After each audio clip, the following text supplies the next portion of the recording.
దేశంలో, ఈ ప్రపంచంలో, ఈ రాష్ట్రంలో ఒక వ్యవస్థ కరెక్ట్గా పర్ఫెక్ట్గా నడవాలి అంటే ఉద్యోగస్తుల పాత్ర గణనీయమైంది, బలమైంది. ఆ బలమైనటువంటి పాత్ర పోషించేటువంటి ఉద్యోగస్తులని చిన్న చూపు చూసేటటువంటి అవకాశాన్ని ఈ ప్రభుత్వాలు ఎందుకు చేస్తూ ఉన్నాయి? దీని అనుకున్నటువంటి కుట్ర ఏంటిది? ఇవాళ పెన్షన్ లేకుండా అడ్డుకోవాల్సిన అవసరం ఏంటిది? ఇవాళ ఏ అడ్మినిస్ట్రేషన్ నడవాలన్నా, రాష్ట్ర ప్రభుత్వము బలంగా నడవాలన్నా ఖచ్చితంగా ఎంప్లాయీస్ పాత్ర బలమైంది. ఇవాళ ఎంప్లాయీస్ పాత్ర బలమైనప్పుడు, ఎంప్లాయీస్ పాత్రనే లేకుండా ఇవాళ రాష్ట్ర ప్రభుత్వం నడవనప్పుడు మరి ఎంప్లాయీస్గా మనం ఇవాళ 2004 తర్వాత అపాయింట్ అయినటువంటి వాళ్ళు ఇవాళ నాకు తెలిసి ఇవాళ గ్రూప్ 1 కావచ్చు, సివిల్స్ కావచ్చు, ఇంకా వగైరా వగైరా యూపీఎస్సీ ద్వారా కావచ్చు, ఎస్ఎస్సీ ద్వారా కావచ్చు, రైల్వే ద్వారా కావచ్చు, ఏ రకమైన వాళ్ళు అపాయింట్ అయినా వాళ్ళు సిపిఎస్గా మిగిలిపోవడాన్ని మనం తప్పుపడతా ఉన్నాము. ఇవాళ దీన్ని ఖచ్చితంగా అబాలిష్ చేయాలి. ఓపీఎస్ అనే విధానాన్ని, పాత పెన్షన్ విధానాన్ని, పెన్షన్ ఒక ఉద్యోగి హక్కు, ఆ హక్కుని కాలు రాసే హక్కు ప్రభుత్వాలకు లేదని చెప్పేసి క్లియర్గా కోర్టులు ఒకవైపు క్లియర్గా మొట్టికాయలు ఇస్తా ఉన్నాయి. ఇక్కడ సుప్రీంకోర్టు కానీ, హైకోర్టు కానీ, ఏ కోర్టు కానీ మొట్టికాయలు ఇస్తా ఉన్నాయి. ఇవాళ పెన్షన్ అనే హక్కుని మీరు కాలు రాయవద్దు, వాళ్ళకు పెన్షన్స్ ఇవ్వండి. ఇవాళ ప్రజాప్రతినిధులకు పెన్షన్ ఇస్తా ఉన్నప్పుడు మీకు లేని బాధ, మరి ఇవాళ ఎంప్లాయీస్గా వాళ్ళ పాత్ర బలంగా ఈ వ్యవస్థ నడవడానికి ఉపయోగపడుతున్నప్పుడు వాళ్ళకి మీరు అవకాశం ఇచ్చుకోవాలని చెప్పేసి ఇవాళ బలంగా పుట్టుకాలు ఇస్తూ ఉంది. మనం అంటా ఉన్నాం ఇవాళ మీ అందరికీ నేను ఒక మాట అంటా ఉన్నా. ఇవాళ రోజు రోజుకు మనలో ఉన్నటువంటి ఆశ కరిగిపోతా ఉంది. నేను చూస్తూ ఉన్నా, స్టార్టింగ్లో 2009, 2010, 2015 మధ్య జరిగినటువంటి ఉద్యమాల్లో మన పాత్ర బలంగా కనబడింది. మరి 26లో మీ పాత్ర బలహీనంగా కనబడతా ఉంది. దీని అంతటికి కారణం ఏంటంటే మీలో ఒక అది ఐక్యత అనొచ్చు, లేకపోతే నిస్సహాయ స్థితి అనొచ్చు, లేకపోతే రాజనేటువంటి భావన ఉండొచ్చు. కానీ ఒకటి మాత్రం మేము గుర్తుపెట్టుకోవాలి మిత్రులారా, నేను ఛాలెంజ్ చేసి చెప్తున్నా. ఇదే ఇల్లెందు గడ్డ. ఇవాళ ఈ దేశం ఏర్పడక ముందు ఇల్లెందు గడ్డ ఒక చరిత్ర ఉంది. దీన్ని బొగ్గుట అంటాం మనం. ఈ బొగ్గుటకు ఘనమైనటువంటి చరిత్ర ఉంది. ఈ గడ్డ సాక్షి చెప్తా ఉన్నా, ఉద్యమించేది ఏది మన ఇంటికి రాదు. మీరు నమ్మినా నమ్మకపోయినది నిజం.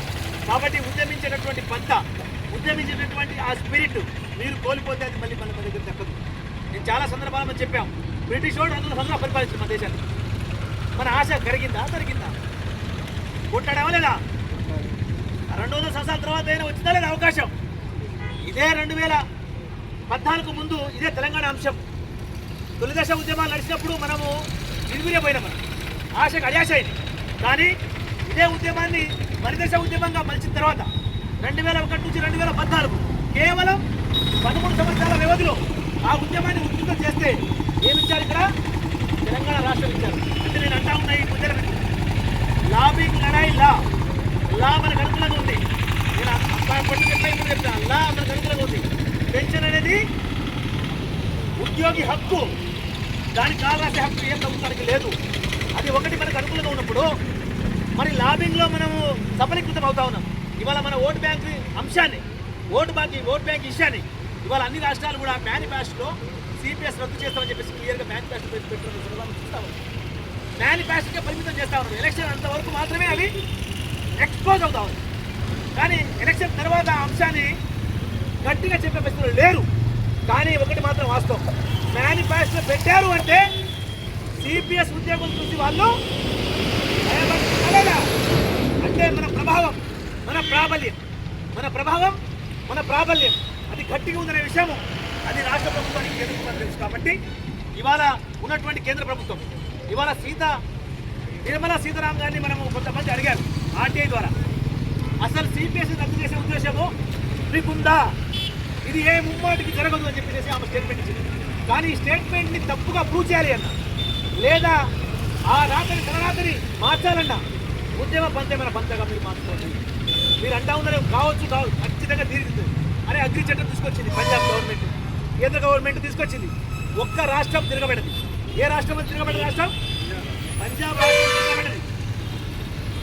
ఒక్క సంవత్సరం కాల వ్యవధిలో కొట్టాలంటే కింద మీద అయింది కేంద్ర ప్రభుత్వం. కింద మీద అయి అదే అగ్రి చట్టాన్ని మేము ఇంప్లిమెంట్ చేయము క్షేత్రస్థాయిలో. అంటే ఇక్కడ ఏం జరుగుతూ ఉందంటే ఏ చట్టమైనా బడాబాబులకు అనుకూలమైనటువంటి చట్టాలు చేస్తూ ఉన్నారు. ఇవాళ అగ్రి చట్టాలు ఇవాళ మనకి ఇక్కడ వ్యవసాయ భూమిని అంటే ఎవరికైనా మనం కౌలించుకోవచ్చట. అంటే ఈ మధ్య కాలంలో నేను చూస్తూ ఉన్నాం మనం ఎక్కడ సిటీస్లో పోయినప్పుడు ఏం చూస్తూ ఉన్నాం మనము, రిలయన్స్ మార్ట్ ఈ మధ్య ఇంకేం మాట్లాడి చాయ్ స్టాల్ నుంచి పోతే బట్టల షాప్ వరకు మొత్తం కూడా ఒక మార్ట్ పేరుతో వచ్చేసేసి మన హక్కుల్ని కాదు రాస్తా ఉన్నారు. ఆ చిన్న అంశాన్ని గుర్తించిన వాళ్ళ పంజాబ్ రాష్ట్రం. మరి మీరు కూడా ఏం చేయాలా, ఒక సామాన్యుల యొక్క అవకాశాలని గండి కొడుతున్నప్పుడు, ఒక రాష్ట్రం నిలబడ్డప్పుడు, మరి ఆ దేశంలో లక్షల మంది ఉద్యోగుల అవకాశాలు గండి కొడుతూ ఉన్నప్పుడు ప్రభుత్వాల మీద మనం తిరగబడాలా వద్దా? తిరగబడాలా రాజు? రమేష్, తిరగబడాలా వద్దా? దమ్మునుందమా? తిరగబడదామా? ఇవాళ కొంతమంది మిత్రులు డిపార్ట్మెంట్ ఉన్నారు, వాళ్ళు కలవట్లేడా? ఇవాళ మోస్ట్లీ మనం అందరం చూస్తూ ఉన్నాం, డిపార్ట్మెంట్ వాళ్ళు దీన్ని సహకరించాలా. ఇవాళ ఈ యాత్ర, జనజాగరణ యాత్ర ఏదైతే రాష్ట్ర వ్యాప్తంగా ఉన్నటువంటి ఎమ్మెల్యేలందరికీ క్యాంప్ ఆఫీసర్ పై మన అవకాశాన్ని మీరు ఖచ్చితంగా, ఇది మా హక్కు కాబట్టి మీరు అసెంబ్లీలో ఈ అంశాన్ని లేవనెత్తాలి. ఏ అంశాన్ని లేవనెత్తాలి? సిపిఎస్ అనే అంశాన్ని లేవనెత్తాలి. అది రద్దు చేసేందుకు నా సపోర్ట్ ఉండాలి. భవిష్యత్తులో మీరు రాజకీయ భవిష్యత్తును కాపాడుకోవాలి. అదేనా పని? రాజకీయ భవిష్యత్తును కాపాడేది కానీ, తీర్చేది కానీ, నిలబడేది కానీ మేమే అని చెప్పి అనేటటువంటి మాటగా మీరందరూ కూడా మీరు ఎమ్మెల్యే దగ్గర పోతా ఉన్న విషయాన్ని నేను గుర్తిస్తా ఉన్నాను. అంతేనా? పేరు లేకుండా ఉండిపోతారు.